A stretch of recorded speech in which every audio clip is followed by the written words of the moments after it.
સુરતમાં સવારથી સાર્વત્રિક વરસાદી માહોલ છે। ઉધના વિસ્તારમાં ધોધમાર વરસાદ પડતા પાણી જ પાણી, જ્યારે અન્ય વિસ્તારોમાં ધીમી ધારે છૂટો છવાયો વરસાદ છે।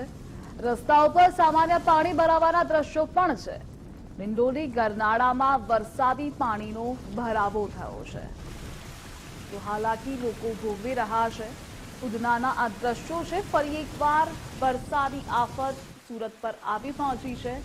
વરસાદી સિસ્ટમના કારણે હજુ પણ ભારે વરસાદનું ફોરકાસ્ટ હવામાન વિભાગનું સુરત, તાપી, વલસાડમાં છે।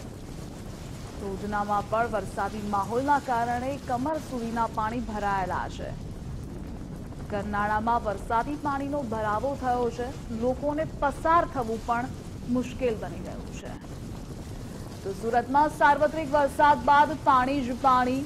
ઉધના અને લીંબાત રેલવે ગરનાળું વરસાદી પાણીમાં ગરકાવ થયું છે।